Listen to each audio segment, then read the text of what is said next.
समय का सीधा संबंध देशांतर से होता है। देशांतर वाला ग्लोब दरअसल एक विश्व घड़ी की तरह है। एक ही मध्याह्न रेखा पर स्थित प्रत्येक स्थान पर समय एक समान होता है और समय मापने का सबसे अच्छा तरीका होता है पृथ्वी, चंद्रमा और ग्रहों की गति।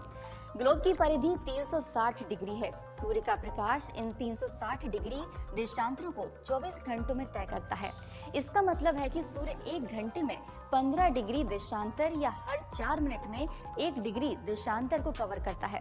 सूर्य पूर्व में उगता है और एक निश्चित समय के बाद पश्चिम में अस्त होता है। जैसे जैसे हम पूर्व की ओर जाते हैं, प्रत्येक 15 डिग्री के लिए हम प्राइम मेरिडियन में 1 घंटा जोड़ लेते हैं। यदि हम पश्चिम की ओर जाते हैं तो प्रत्येक 15 डिग्री के लिए हम प्राइम मेरिडियन का 1 घंटा कम कर देते हैं।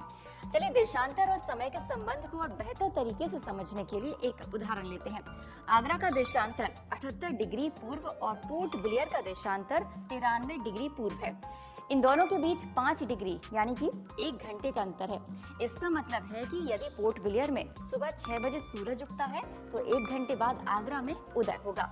किसी भी स्थान पर जब सूर्य आकाश में अपने उच्चतम बिंदु पर होता है तो उस समय घड़ी के 12 बजते हैं। जब ग्रीनविच में दोपहर होगी उस समय इस देशांतर के सभी स्थानों पर दोपहर होगी।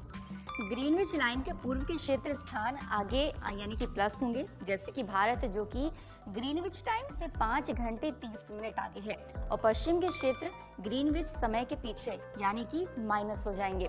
जैसे कि यूएसए आगे या पीछे के समय के लिए प्रत्येक 1 डिग्री देशांतर पर 4 मिनट का अंतर आएगा और प्रत्येक 15 डिग्री देशांतर पर 1 घंटे का अंतर होगा। जैसे जैसे पृथ्वी पश्चिम से पूर्व की ओर घूमती है, ग्रीनविच के पूर्व में स्थित स्थान ग्रीनविच समय से आगे होंगे और ग्रीनविच के पश्चिम के स्थान इसके पीछे होंगे। जब सूर्य आकाश में उच्चतम बिंदु यानी कि एकदम सिर पर होता है तो घड़ी को किसी भी स्थान पर 12 बजे के लिए समायोजित कर सकते हैं। ऐसी घड़ी के द्वारा उस स्थान का स्थानीय समय दिखाया जाता है। आइए अब जानते हैं कि किसी दिए गए देशांतर पर सभी स्थानों का स्थानीय समय एक समान होता है।